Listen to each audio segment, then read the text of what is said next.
Hello, my name's Tatum Ward. I work at Foxfield Primary School. I am a Year 5 class teacher and I'm a lead practitioner with whole school responsibility of teaching and learning.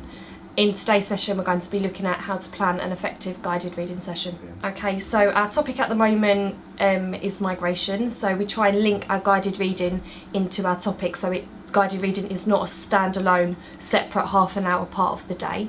Therefore the text that we are using for one group during guided reading is Refugee Boy, and that's slightly different to the text that we have been using as part of our English, which has been The Arrival, again linked to migration. So we use a carousel style guided reading activity where each group has something different to focus on. Today my group were introduced to the new book Refugee Boy. Okay, we're starting our new book Refugee Boy today.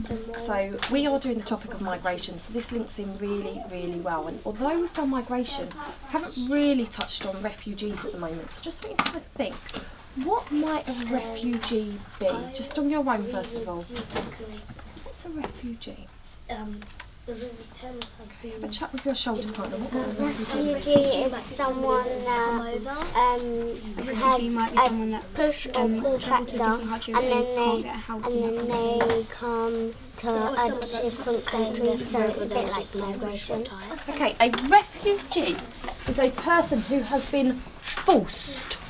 So there is no choice in it if you are a refugee. Has been forced to leave their country in order to escape war.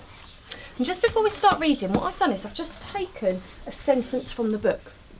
"Welcome to England, Mr. Kello," said the immigration officer. So Alem has just arrived in England and these are the first words he has heard. How would you feel and why? Just thinking for yourself. So in today's session we are going to be reading chapter 1. While you are reading chapter 1, I have got a thinking question that I want you to be thinking about. And a thinking question that needs to be running through your mind is, what emotions might be passing through Alem's mind as he arrives in England? And what I'm going to do is I'm going to leave some post-it notes, so any emotions that you think are running through his mind I want you to jot down. But I don't just want you to jot it down, happy, sad, because you are going to need to back it up with evidence from the text. So if you write an emotion down, you're going to need to show me from the text how you know that. "To England, Mr. Kello," said the immigration officer as he handed back the passports to Alem's father.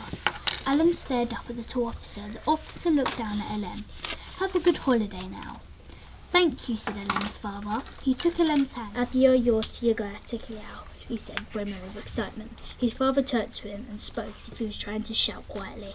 "What did I tell you? From now on you must try to speak English. You must practice your English, all right, young man?"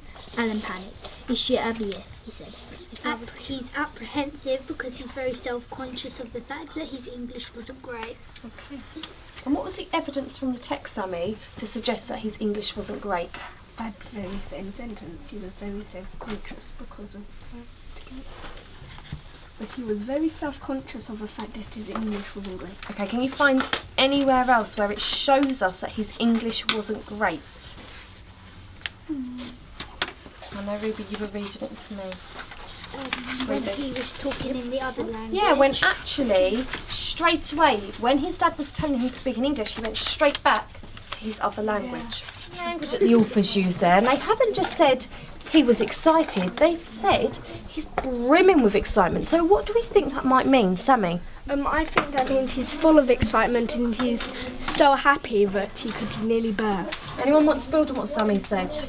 I like Sammy's point. I would also like to add that I think brimming of excitement means that he's really happy to be in a new country because he's going to learn new things and new cultures and he's going to learn a new language. How does the author show that Alem is confused about coming to England? So have a look back in your book. How does the author show us that? Because it doesn't say Alem is confused. How does he use that show technique to show us that Alem is confused about being in England and coming to England?